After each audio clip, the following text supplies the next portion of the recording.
Greetings, leaders. Happy to be back again on another video on our channel, Biblical Leadership Institute.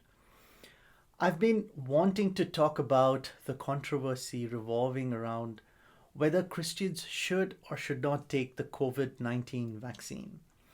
Well, that decision is personal, and I would certainly not want to dictate that. This video is all about how to approach a situation like this from the perspective of a Christian leader. Since there is a plethora of misinterpreted, unsubstantiated, silly, and weird rumors floating around, leaders, unlike the others, cannot be impulsive and resort to hasty decisions. Instead, take a rational and sane call based on verified and credible data. So, I would like to present 5 facts that I believe can be considered while making your decision. When you're done with your thought process around the vaccine issue, just run through these 5 points and see if it gives you a different perspective. And without further ado, let's review them on the other side.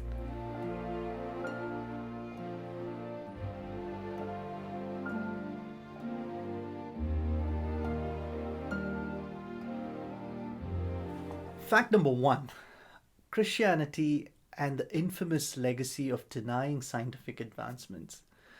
If you look back into history, for some reason, Christians have always been opposed to scientific discoveries and advancements. Remember people like Galileo, Copernicus, and many others who were humiliated and tagged betrayers for discovering that the earth is round, the sun is in the center of the universe, etc. The Christians then vehemently denied and even called them Antichrist.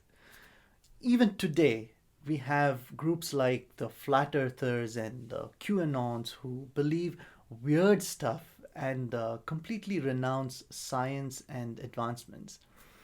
I don't know why, but Christians have this hostility towards science for whatever reason. I'm saying this because one of the popular conspiracy theories floating around is that a group of evil people is conspiring to enslave the rest of us by injecting mini robots through the vaccine and many more ridiculous things. Personally, I'm an avid fan of science and astronomy. I have a telescope in my backyard and spend hours gazing into the night sky. On exploring science, I have realized the more we learn and explore science, the more we become awe of God's might. Also, the more we understand science, we realize how little we know about everything around us. Science, which is touted as something proven with facts, surprisingly does not have answers to even simple questions like where does the universe end? What is the smallest particle? What happens on the other side of the black hole? What is antimatter? What is dark matter? Why is the universe expanding? None of these questions have answers. Even with the popular Big Bang theory, science still cannot answer what happened before the Big Bang. Believe me, our confidence in Genesis 1:1 will be more affirmed if we explore more science. As leaders, we have the responsibility to comprehend and understand what we are denying. So keep this fact in the back of your mind that science is not always against God and the Bible. Fact number 2: the hypocrisy of embracing science while also denying. While there are so many Christians who feel that science is anti God and all inventions are done to please Satan, we also openly embrace it. For example, in the 80s, TVs were termed devil's box. But a decade later, when the evangelists and churches started using it for ministry, it suddenly became pro God. Fast forward 20 years later, in the 2000s, internet was considered anti-God since it was bringing the whole world together, which was blamed as the sign of end times. But when we started using the internet for ministry, again, it became okay. As of today, social media is touted a big evil, but Christians and churches openly use social media for their ministry. Well, the point I'm trying to make is while we deny and question the COVID vaccine, all of us still take our flu shots, which is a type of a vaccine. We follow the vaccine schedules for newborns without fail. When a child is hurt and bleeding, we do not take them to a church or call a pastor. Instead, we call the ambulance and take them to the hospital. We have, in some way or the other, taken a vaccine in the past for flu, pneumonia, cholera, hepatitis, etc. We do not doubt them, but with the COVID vaccine, it is new and so it has become contentious. So kindly, before you take your call, realize that humanity has been greatly benefited by vaccines in the past. Fact number three, conspiracy theorists. I'm sure you would agree conspiracies have existed forever. Someone rightly said, conspiracy theories are a way for people to give context and meaning to events that frighten them. It cannot be more truthful. Back in the 80s in India, when we bought a hairdryer, something that Indians have not heard of then, my grandma protested and wept, saying the hairdryer was harmful and was going to melt our brains. It was sweet and innocent, but can you guess why she arrived at that conclusion? It's because she was terrified of the hairdryer and so invented a story to scare us all. This is almost what the conspiracy theories do: spread rumors to create unnecessary panic because it scared the daylights of somebody you don't even know. Leaders should be able to wisely differentiate credible news versus conspiracy theories. Always research, learn more, validate, and then decide before concluding, since your team or organization is looking up to you for a judgment. They're going to follow your advice. You, as a leader, have the responsibility to sound wise and discerning. Fact number four to consider is the nature of the COVID-19 virus and our responsibility.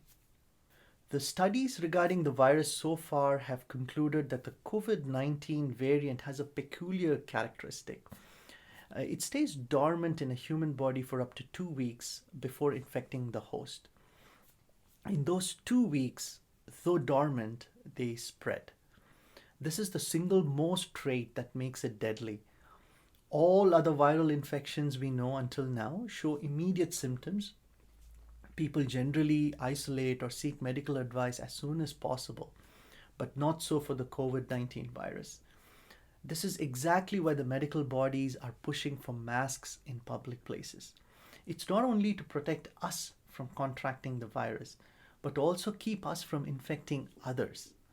We could be carrying the virus and spreading it without our knowledge. The lockdowns were put in place primarily because of this, so that we avoid all chances of this virus spreading. The painful part is that even if the virus does not infect you, it may be able to spread through your body, eventually resulting in fatalities. That's why healthy adults and even children need to isolate. The two big countries that took this fact lightly in the beginning paid a huge price, becoming the top two in the number of cases and fatalities. On the other hand, countries like New Zealand, Canada, etc., took stricter steps at the beginning, and the results are evident. As humans, we need to understand the pain the world is going through. I would say if we cannot help solve it, at least don't be a reason for it. As Jesus said in Matthew 18:6, if anyone causes one of these little ones, those who believe in me, to stumble, it would be better for them to have a large millstone hung around their neck and to be drowned in the depths of the sea. If we can save even one life, I think it's worth the effort and time it costs a billion others. So before you take a call, evaluate if you're making a humane choice. Fact number 5, and the most critical one, is faith. Christianity is built on a strong foundation called faith. The Bible in Hebrews 11:6 says, "And without faith it is impossible to please God." We need to be absolutely clear on this fact that faith is not what you claim to be. Rather, it is what you practice. The main ingredient of faith is sacrificial love that Jesus demonstrated. He mentioned in John 15:13 that greater love has no one than this, that somebody lay down his life for his friends. This means we need to be willing to go any distance, even up to sacrificing our lives for the sake of others. I believe we as children of God should apply both these ingredients, faith and sacrificial love, to the current scenario and see how it works. Firstly, having faith that no weapon formed against me shall prosper, as quoted in Isaiah 54:17, which in practice means that none of the pills, medicines, vaccines are going to entrap or enslave you, because the promise of God is so apparent.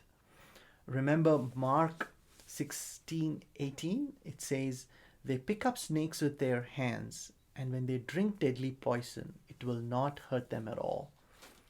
Living a life of faith in action is not hiding behind conspiracies or rumors.